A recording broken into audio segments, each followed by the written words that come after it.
Hello, welcome everybody to another episode of Arthur's Roundtable. Super happy to have Sarah Walker with us today, which is a little bit, it's family office adjacent subject matter, but really a niche business that I think you're going to find interesting as I did in learning a little bit more about it. So Sarah, thank you for doing this today. And please start at the beginning and tell us how this all came about. Thank you for having me, Arthur. I'm excited to share how we support family offices. Like you said, it is very unique. We are an interior design and wellness advisory, and really the only one in the world right now that is combining interior design with wellness. And the reason that that started was a large part because of my upbringing and kind of early adult years. So to start at the beginning, I was born and raised in Dubai. My father is an environmental biologist and worked for Sheikh Mohammed.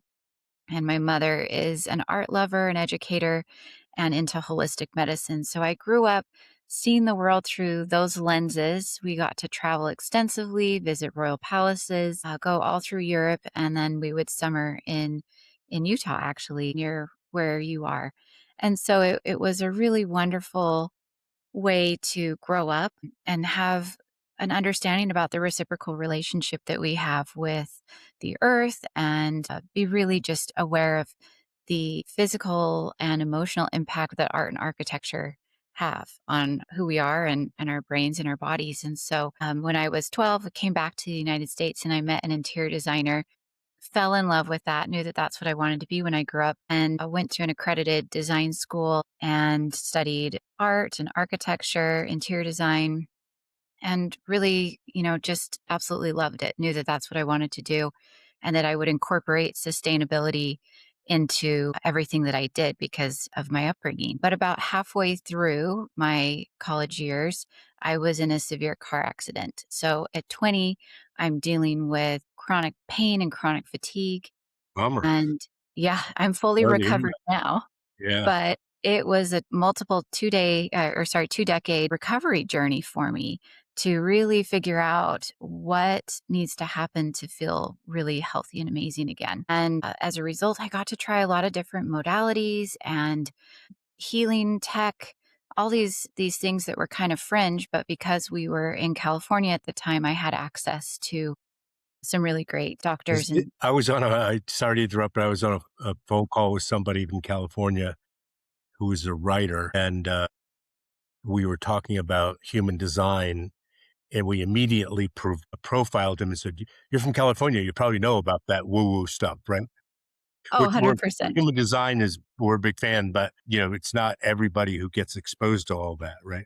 Right, right. I mean, you think 20 years ago, I was sitting in hyperbaric chambers, red light therapy, IVs, things that are almost mainstream now, but were crazy insane back then. So, long story short, it was that experience about realizing that at the peak of my life, my home and my home environment did not support my recovery and how I really needed to heal.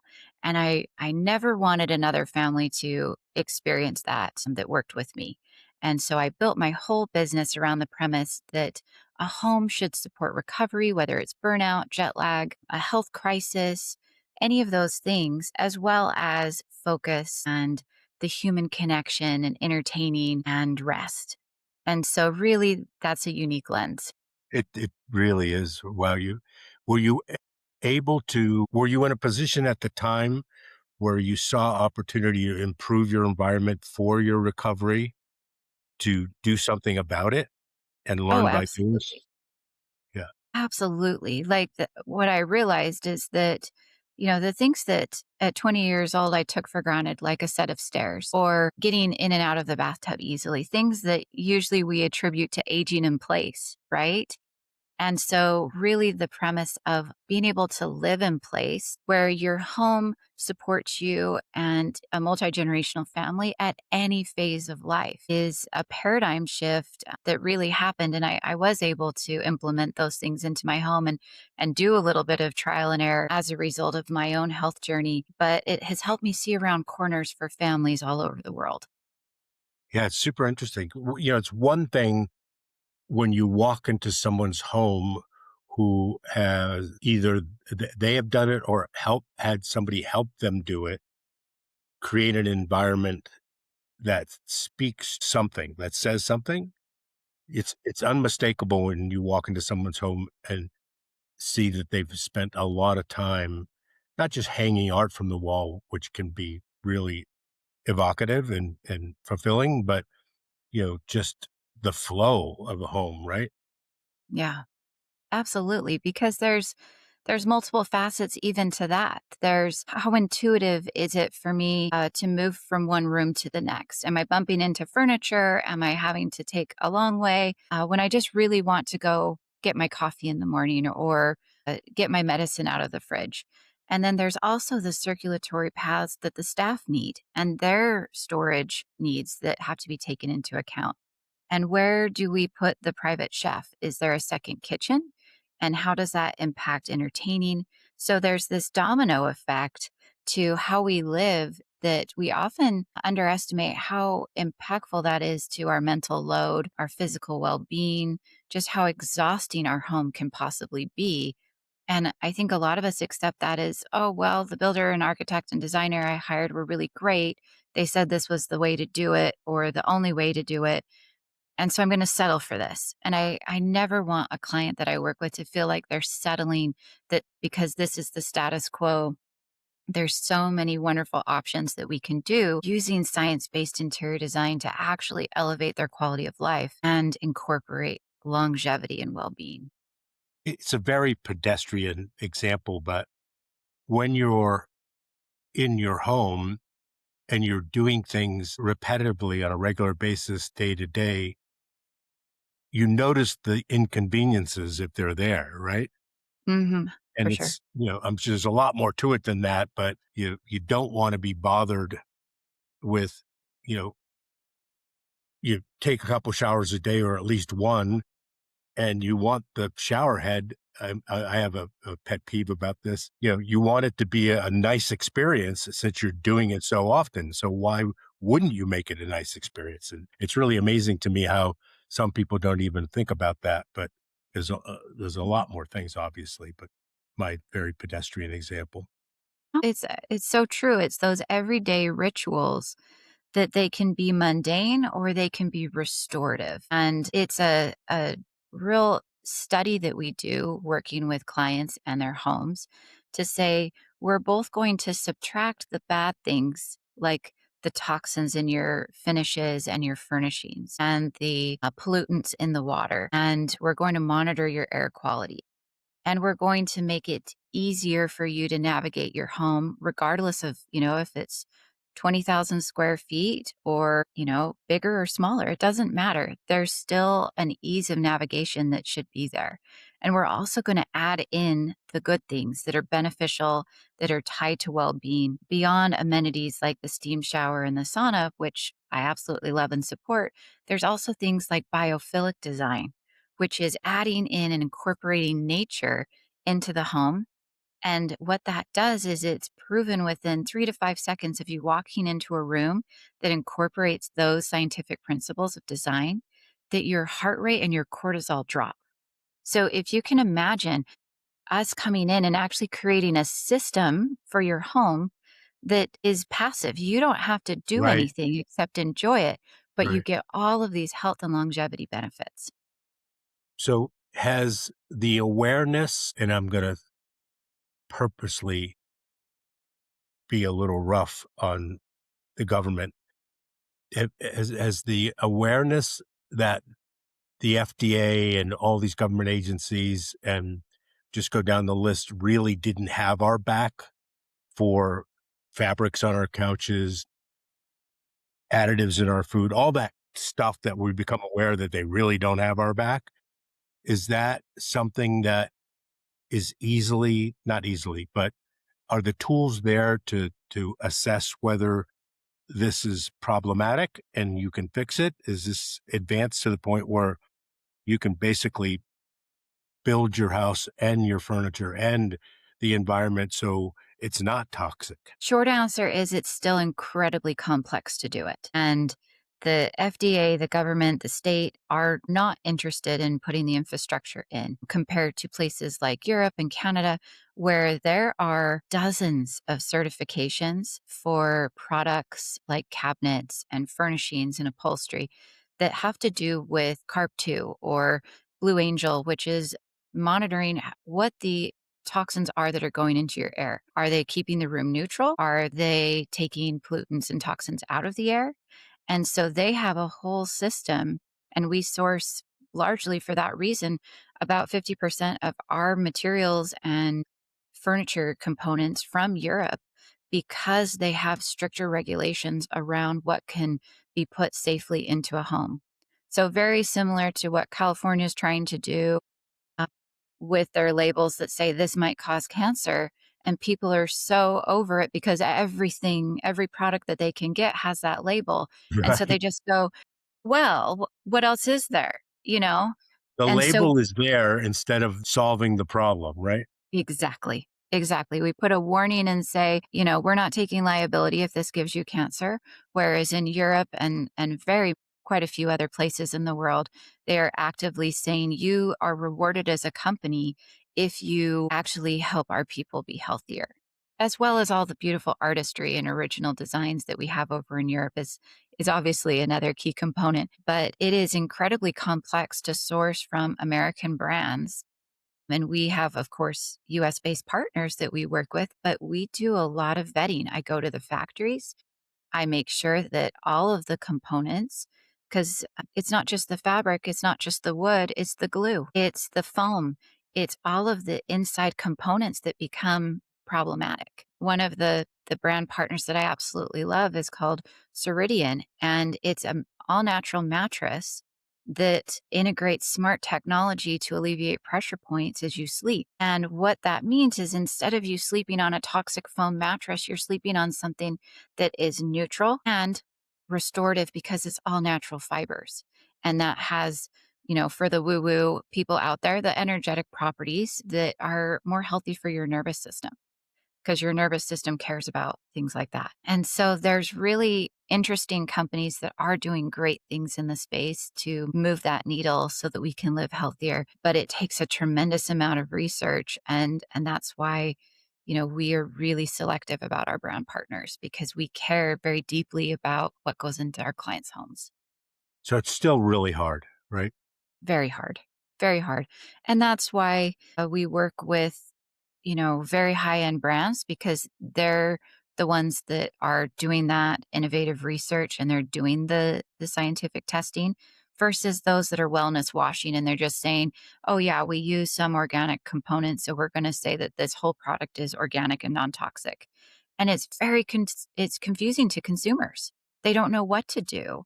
And as a result, often they'll just say, "Well, there's the sticker. I guess, what else am I supposed to do?" And Yeah. we want to come in and change that narrative, support those brands that are actively trying to move the needle with the hope that it does cascade down and it becomes available to everybody because that should be the case. Yeah. I don't know anything about the science, but spandex probably is not good for you. And so everybody wears Lululemon and so forth. But for the most part, we're 100% cotton on everything. We don't care what it looks like. Like we just Mhm, don't care. And the, I wanted to ask you about, I've been a huge fan of Haston's. mhm. And you don't have to comment on the record about how you feel about that, but are they still premium, like worth exploring as an option? I think any brand similar to that that is actively using natural components, they're actively testing, they're using the little components like we were talking about. It's not just the bulk of the material, it's also the little pieces that go, the connectors that can be dangerous and damaging. I know that they are a big player in this space, but the, Ceridian that I mentioned is similar in that they're really even pushing the envelope farther as far as using all natural components and EMF blockers, just all the different anything that you can think of that is going to be more beneficial to a good night's sleep, including a doctor review after your first month. I mean, what's not to love about that? But there's that competition I think is incredibly healthy in the marketplace for improving and raising the bar. Yeah, it's encouraging. What about the you know, even 20 years ago, 25 years ago, the what would have been considered woo-woo, the feng shui thing, is Yeah. that still important? I believe that it resonates a lot with our clients kind of more in China and Japan. They are interested in that because of that energetic flow. How we've kind of relabeled that for the United States, North America, and Europe is more that intuitive flow. It's a very similar principle about if you can intuitively move through a space, so can the energy, right? So there's a lot that I like to do with just what can we do to reduce your mental load and the visual of the space. So that from a scientific side of feng shui, I like to think of neuroaesthetics, which is when you walk into the space, does it feel beautiful? Do you feel safe and do you feel like you belong? And that I think is ultimately a part of what feng shui is trying to get at as well is when you are in that space, does it feel balanced?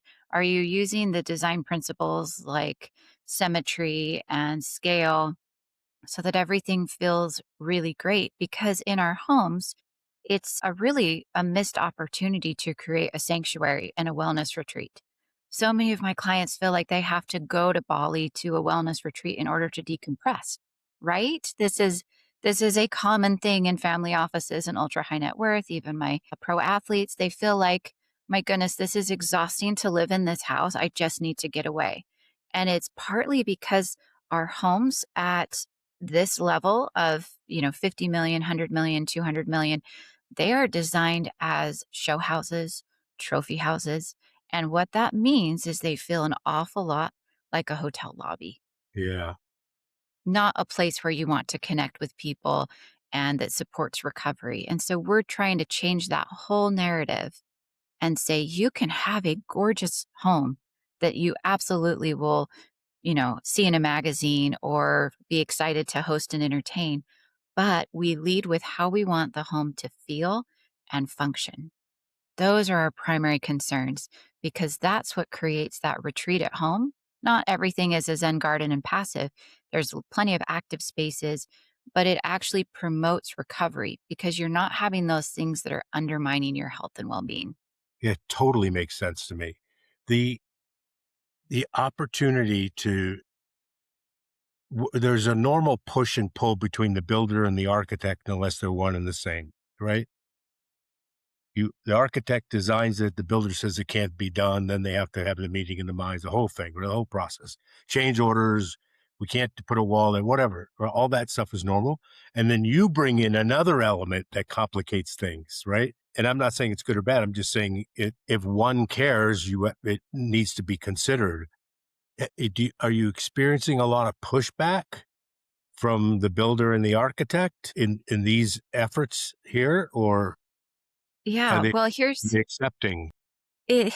That's a great question because here's what we do differently. Because I've been doing this for over 20 years, got my degree in interior design and art and business. I also got a construction management certification so that I could understand what's going on from the construction side and eliminate those pain points and the tension that you're referring to because it is so common. So I've reframed it as a three-legged stool. You have a builder that builds from the ground up. You have an architect that's responsible for the home from the outside in, and the designer that's responsible for it from the inside out. And together, if it all is successful, you should have a really complete, useful, wonderful project that the client loves. And what I like to do is be very selective about the builders and architects with whom I work because it is so much about the experience. The clients can spend their money on a variety of things. They're choosing to spend it on a home that is going to be meaningful to them, often a legacy estate, because that's our specialty. And they are looking for not just, okay, a great thing at the finish line, they also want a wonderful experience throughout it. So, what I have done is worked really hard to figure out what are those common pain points. And often it is that we don't get all parties aligned. And that's where the conflict and the tensions happen. So, what I've done is I take the model that the architect designs for the shell of the home And I make sure that that is completely rendered in 3D inside and out. So, not just the outside that the architect does, we actually build out the full 3D model to scale inside. So, every faucet, every light fixture, every piece of furniture and art is modeled to scale inside. And what Wild. that means, yeah, you get it. What that means is the client can see everything before it's built, and they can see how it looks and feels. So that when a wall goes up, there's not the, "Oh, that's not what I expected" moment. That's completely eliminated. And there's not the, "We think it's gonna cost this much to buy that tile. We're not really sure how much we'll need," because we've completely drawn and rendered that out in color.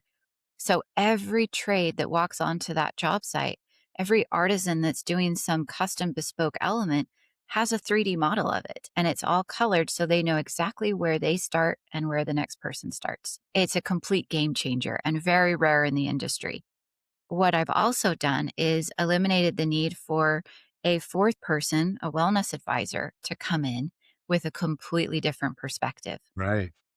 So, what we typically see at this level, well, really the only other option is you have a builder, architect, designer, and a wellness advisor. The problem is, traditionally with that model, that you have the interior designer that's very creative and artsy and, wants everything to look really beautiful.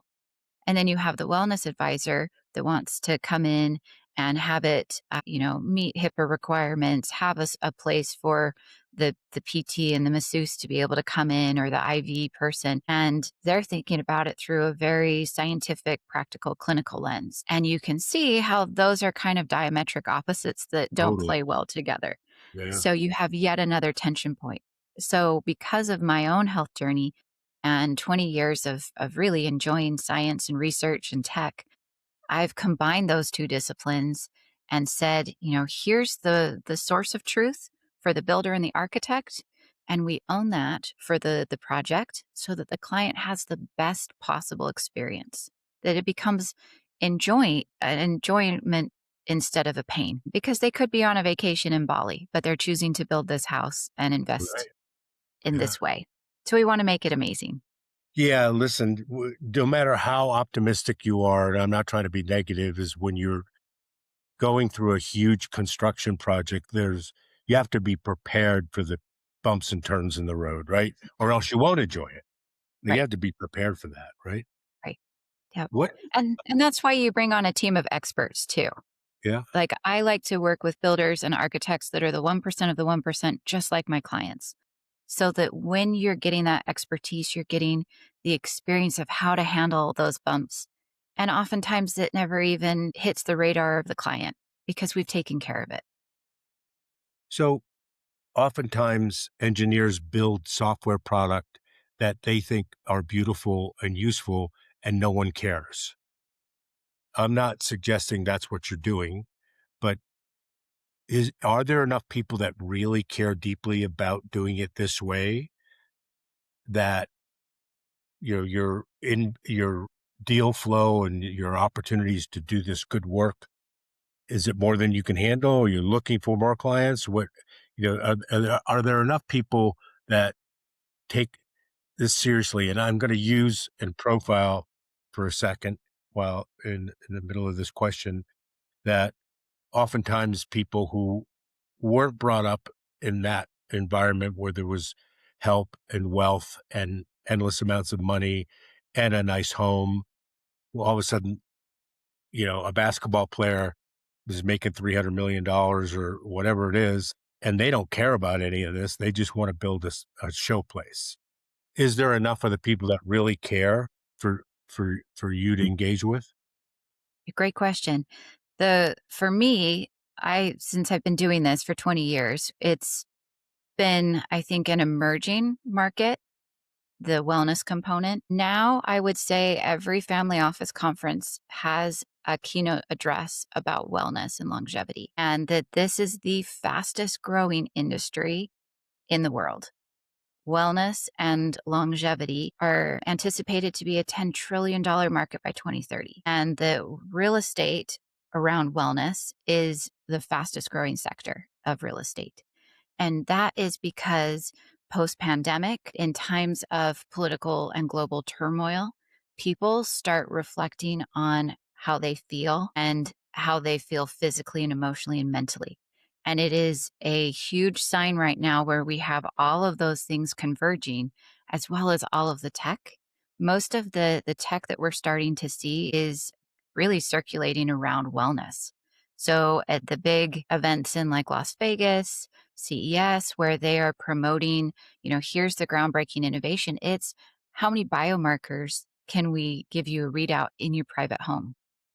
And we're also seeing, whether it's an athlete, a professional business person, entrepreneur, a family office, they are starting to understand at a higher level than ever before that health is wealth, that their success is directly tied to how well they're sleeping, because that determines the next day how great their decision capacity is. Optimal performance. Yeah. Mhm. Yep. Yeah. I forget the name of the guy that's the billionaire that spent a couple $1 million a year. I'm not sure he's still doing it now, Brian but he was Johnson, like, yes, he yeah, is. yeah, he was the poster child for all this, right? Yeah. Yeah, a little extreme, but who knows? Yeah. The things that he's putting out are basically he's funding himself as a private lab that is moving the needle for the industry as well. So that cascading effect that we talked about, that's my hope with my business, and the impact that I'm hoping to make on the world is what he's trying to do in the really health and longevity space. And there is a tremendous appetite for how do we optimize things. You think about peptides, you think about the GLP-1, you think about the plastic surgery industry, you think about all of these wellness specialists that come into the homes of the clients that you have, that you're working with. They've optimized every aspect of their life to feel better, to look better, to live longer, except their home. And Yeah. this is really the last frontier, and they don't even know that they can ask for this service because we're really the only ones that are doing it at this level, where we're talking about aging in place, which we really prefer is living in place, the biophilic design, the neuroaesthetics, the ergonomics, the workflow, integrating staff so you don't feel like you're in a goldfish bowl. A really true multifaceted approach that's deeply personalized is really unheard of. And we are saying that there's a better way to live, and that this is the foundation of your life. Where you spend a third of your life is in your home, regardless of what residence it is. And so here people are optimizing, I think, more the top of the pyramid, where it's the fitness trainers and the masseuse and the peptides and the private chef that's, giving you a high protein diet. But really, where you sleep every night, the air and water quality that you experience every minute, which is often 90% of our lives is indoors, is focused in your home. And nobody else in my space is saying, let's do it better. And so that's our mission. I asked you whether there's enough business for this, and I already knew the answer because, today there's going to be minted billionaires, like we can't even count how many because of SpaceX going public, right? And that's just one of many. There's developers in San Francisco that are making $50 million a year at Anthropic. Like, it's crazy what's going Yes. on. And there's immense amount of wealth being made. And, as you get older, as I am getting older, you, you, people say this all the time, but holy crap, you better pay attention more so than ever, and, misspent youth and all that kind of stuff. But I think that, they're not drinking. Happy hour is at the gym. It's trending. I mean, even if you're not super wealthy to afford what you're doing, I think people are more mindful about what's going on. I don't know how long it's going to take for the person in a $3,500, 200 square foot apartment in New York City to give that up just because there's toxic stuff in the walls. I don't think that's going to, there's a trade off there, right? You want to be in New York City, that sometimes you have to do that as a kid or whatever.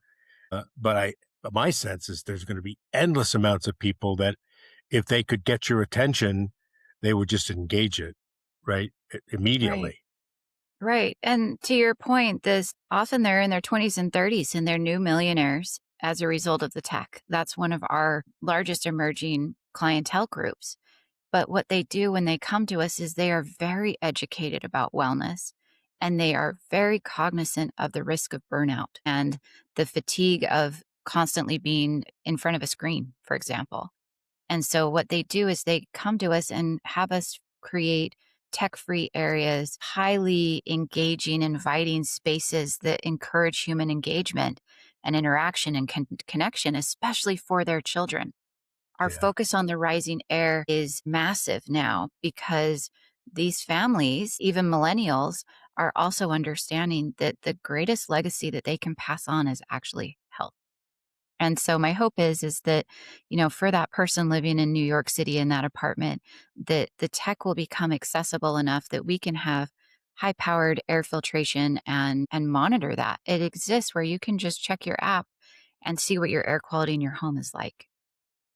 And that non-toxic furnishings will not be something that's reserved for people that have the bandwidth and the funds to build custom to ensure that every component is non-toxic, but will become a shelf off the shelf item. That's my hope. Yeah. So is that available now to anybody who downloads that app and they can test their air quality in the home? Or is it more sophisticated? It's a little more sophisticated. You need to put the unit in that is monitoring and pulling the air and filtering it. And so once it runs through the filtration system, you can check the levels at the output. Is really the goal. Is it's cleaning it and you're checking it. But there's just the tech is evolving so quickly year over year. We're seeing it because there is a huge demand for it, especially with these tech focused billionaires that they understand that they are a product of their environment. I think we all do to some level, but they're seeing it almost evolve more rapidly because they're in front of a screen. They're involved in tech. They have an awareness of what's going on at the very high level. And rather than, in many cases, it was just running to nature, right? Okay, I just need to get outside. Right. Right. Which still is a huge benefit. Like all this tech is really wonderful, but something that absolutely moves the needle, like I said, in 3 to 5 seconds is a view of nature. Yeah. And that is scientifically proven. I write articles on LinkedIn all the time about that the scientific proof is there. You recover quicker based on literally how many more trees you see. It's It's on, wild. it's remarkable how effective it is, but it's unmistakable if you know what it feels like, again what it feels like. It's like muscle memory, right? And for those people that are in an urban environment where nature isn't available to them, we use natural materials. We're using nature inspired art, earth tone color palettes. All of those different things are amped up versus a home that has a green belt or blue space, which is like the ocean or a lake. And in fact, I'm doing a speaking engagement with the Rockefeller Group about the intersection of neuroscience and blue space, which is like the ocean, and how that impacts us. Because it is so key to these families that they understand, okay, if we can buy a home anywhere, or this is our fifth home, or we want to design it in such a way that we encourage this legacy of health. How do we do that? We want to begin optimizing the home just like we've optimized our calendar and our business and, our peptide regime. We want to also encourage them to, put the circadian lighting in their home, put the higher quality mattress in so that it moves the needle in a very tangible way. And isn't it true? I don't want to get into the weeds necessarily, but all this movement to non-incandescent lighting, it's all really bad for us, right? The LED lighting is quite problematic because it strobes imperceptibly, but once again, to our nervous system, it is perceptible.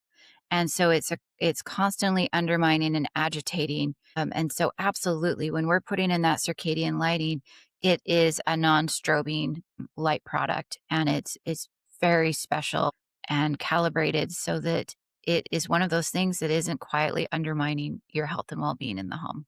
Absolutely. It's really interesting. I grew up in a generation where you just ran through walls, did whatever you had to do, lived with the inconveniences, didn't really understand all this stuff. And the people who had parents that were hippy dippy, we would sort of dismiss them because it didn't seem to add up, right? But that has changed so dramatically. For sure. For sure. I think that it's fascinating what science is catching up with that group that knew and were very aware of, okay, if I wear plastics, the lycra, the spandex, whatever it is, there's going to be downstream impacts to that.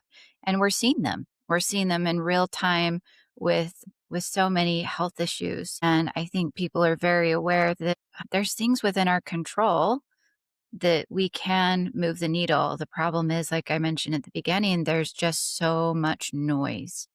And our goal and our role in the home design is to cut through that noise. We've done the research. We have the brands that we know are actually doing what they say they're going to do.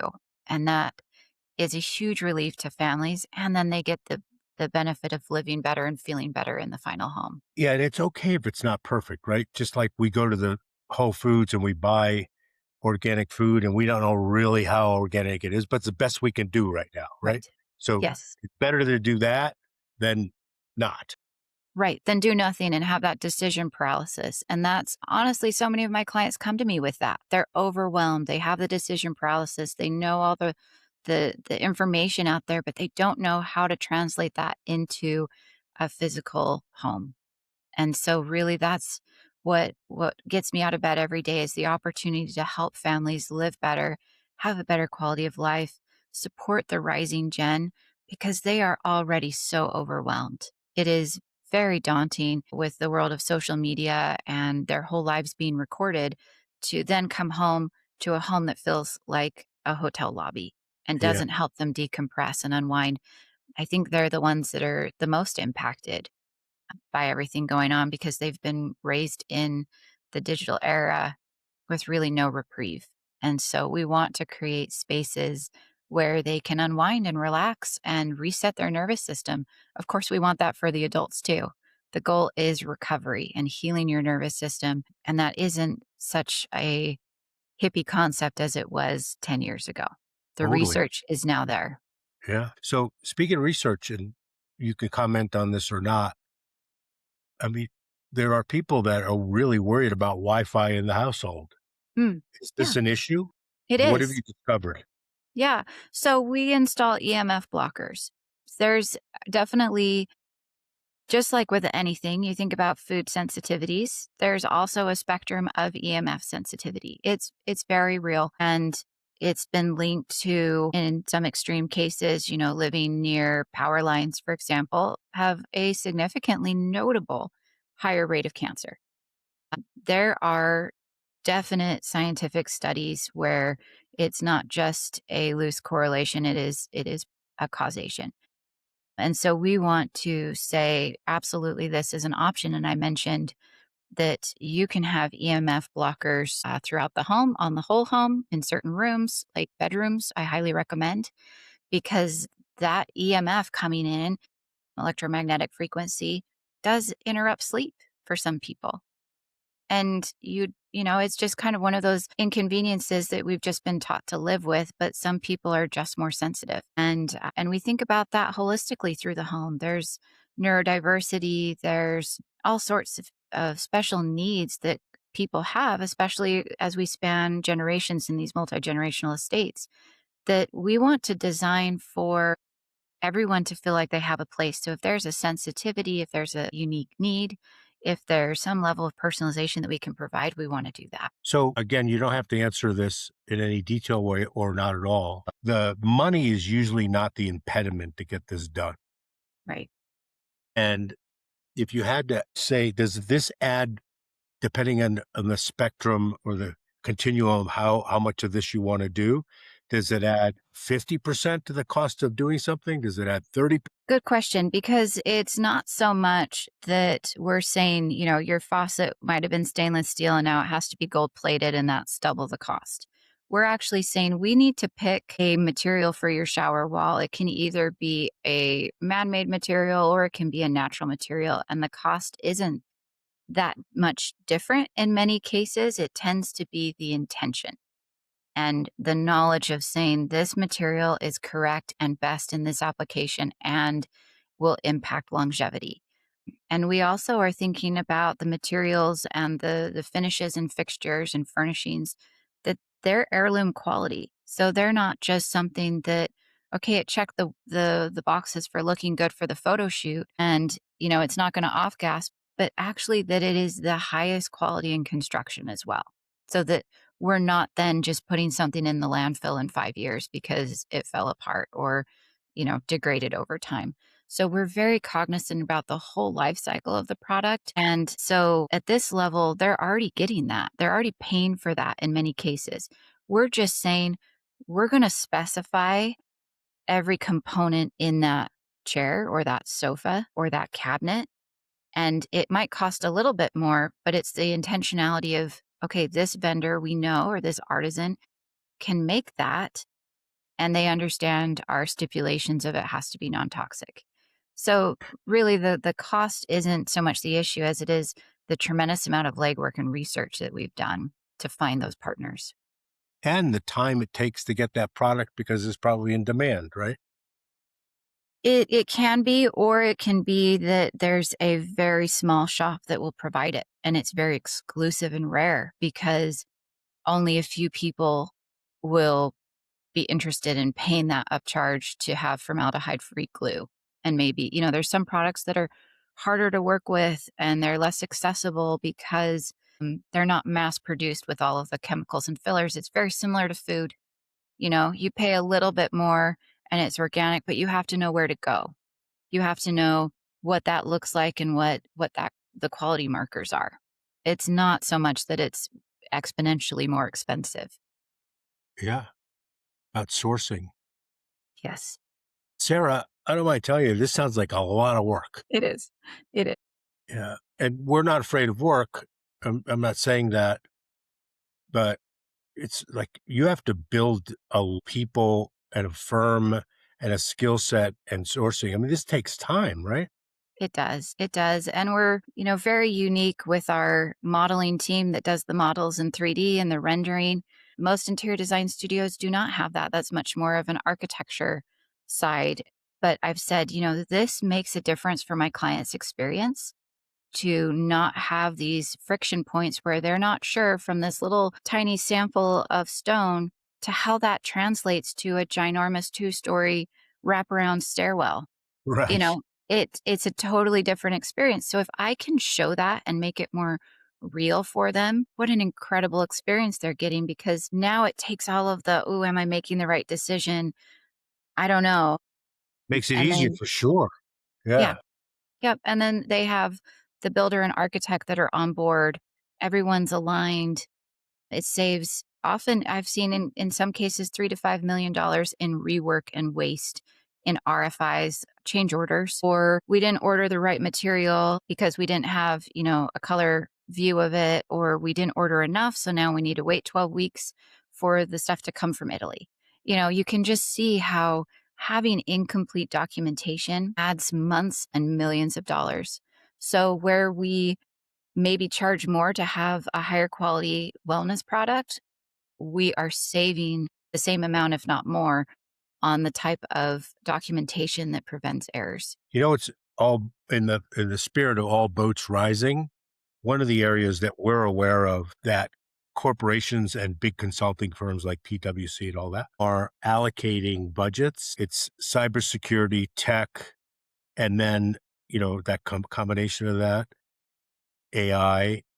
And the next thing that has just emerged, and you're probably aware of this, is the wellness budgets are ballooning Yes.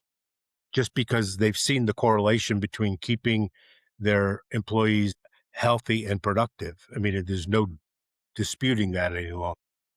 Right. Exactly. And changing how the environment of the workplace is, they know has a tremendous impact. If they have, fluorescent lights and gray walls and you're in a windowless office, you're not going to get the same output as someone that is in a beautiful, healthy environment.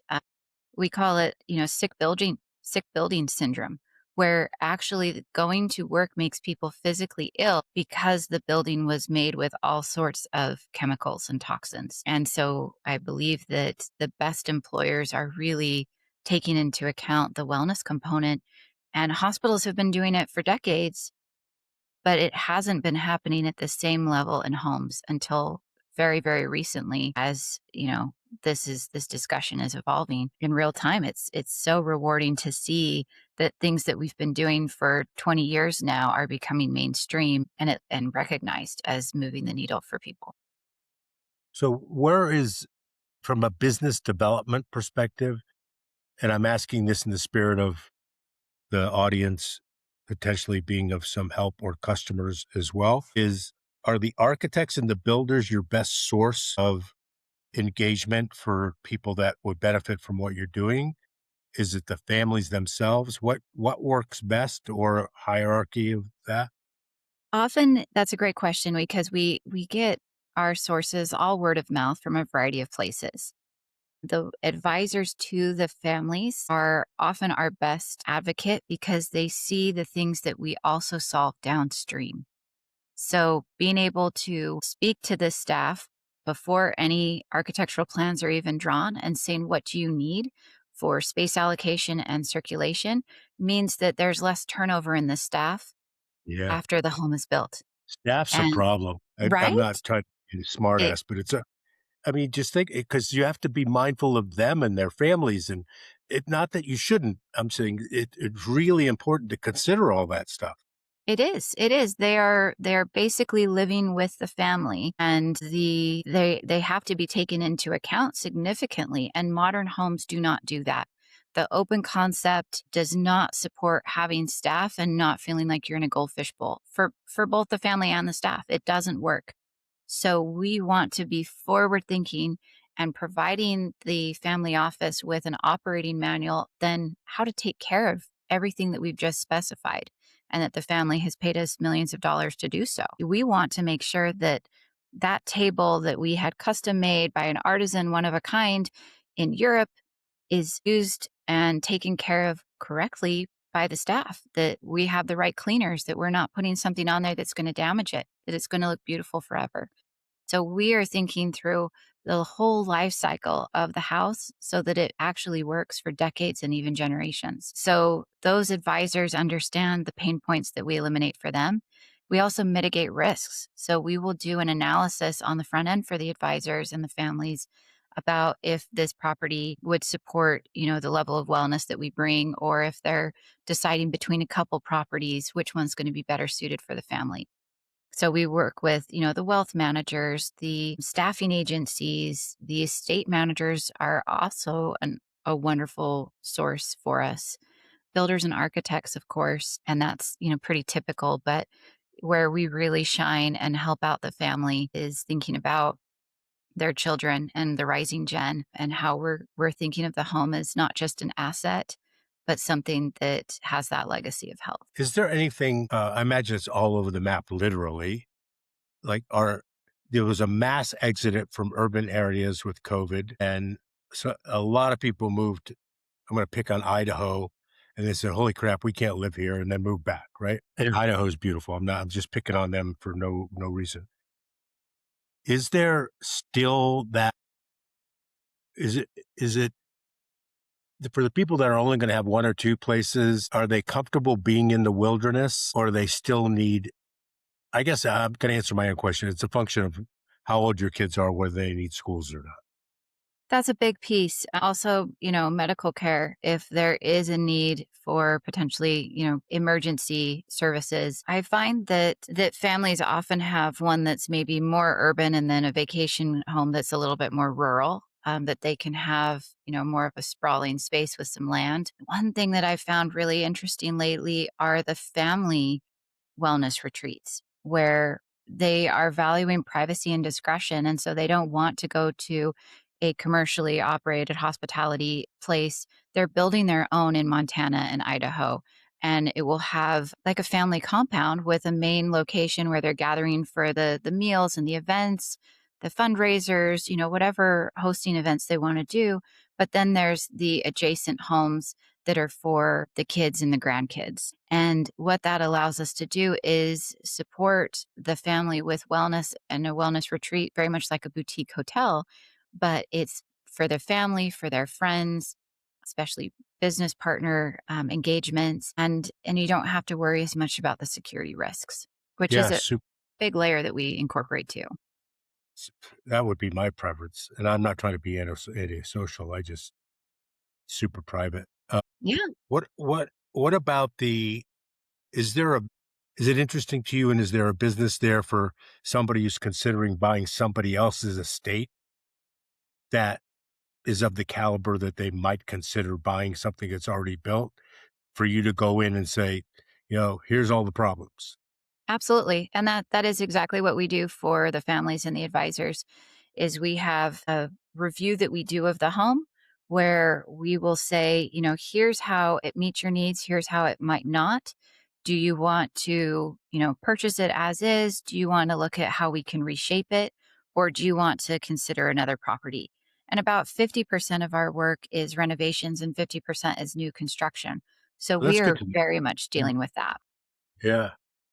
And that's a great way for families to get to know me as well, to do that. It's a risk analysis basically, where we come in and we say, as a wellness advisory, as an interior designer, here's the risks and opportunities with this property, and do a full write up, a 90-minute call with the families to talk about kind of the opportunities that they have with this property and if it's really the best fit for them. Absolutely, we do that all the time. That's super valuable, I would think, because Mhm. there are we've looked at some just magnificent properties and dismissed them for other reasons, but I hadn't even thought about we think about that in terms of the gym and the red light sauna and all that, but we're cognizant that there's, bad stuff that could be embedded in the construction materials, but Mhm. it's good to know that you can have somebody look at that in a deep and meaningful way. Absolutely. And then if they decide they want to continue on with a renovation of some sort, reshape the property so it's more personalized to them, we can gauge, how much or how little needs to happen because we've already done that risk and wellness advisory with them. Is there any trending in terms of geography that you see? I mean, there's a lot of people that went to Montana, Wyoming, Utah with Mhm. COVID that drove a lot of people to those areas. Is there any trends that you see now? Absolutely. So one of the key trends that we're seeing and that mostly I'm seeing firsthand because we're in Seattle, Washington, is the significant exodus from Washington State and California as a result of the tax changes, of the millionaire tax. And so we have, Bezos, of course, a couple years ago, and now Schultz with Starbucks that have relocated to Florida. And so when I talk to my builders that are nationwide, they'll tell me that construction has virtually come to a halt in the state of Washington, and their busiest state out of, maybe the 10 or so that they are actively doing work, Florida is the busiest. And so, funny enough, we will be relocating to Tampa, Florida, like I mentioned, because of that exodus, but also to be more centrally located for our global headquarters. And a lot of our clients have multiple properties. And what the other trend we're seeing is they are buying more outside the US as a result of the political climate. And so Europe, maybe with the exception of the UK right now, because they're going through some similar tax things, we're seeing a lot of movement in Spain and Portugal. And I would say Italy, because what's not to love about Italy? I did my semester abroad there, and we will never say no to a project in Italy. Yeah. Well, we went to Greece and Italy last year, and it was Sicily in Oh, southern Italy. life And changing, it's just, right? yeah, it's just, we're of Greek descent. Mm. So we have, heritage in that part of the world. But, it is just an enriching place for anybody to visit, independent of your heritage. And I mean, they've got their issues, of course, but it's really a different way of life altogether. And we have family in Greece, which is still in the village. And Wow. so it's a totally different experience to go there Mhm. when you have people still living in the little village. Mhm. It's really enriching. Yeah. So Yeah. I really appreciate you doing this. It's fascinating. I've learned a ton, and I know the audience is going to appreciate hearing from you. So thanks for making the time to do this. Thank you, Arthur. I love the thoughtful questions, and it's just been a joy to chat with you and learn about your experience too, because, there's just so much opportunity for families to have a great quality of life and not just longevity, but well-being. And so I appreciate you spotlighting that. Yeah, no, I think it's really important and definitely trending. So Yes. that's good. Yeah. Thank you, everybody, for joining us today. Till next time.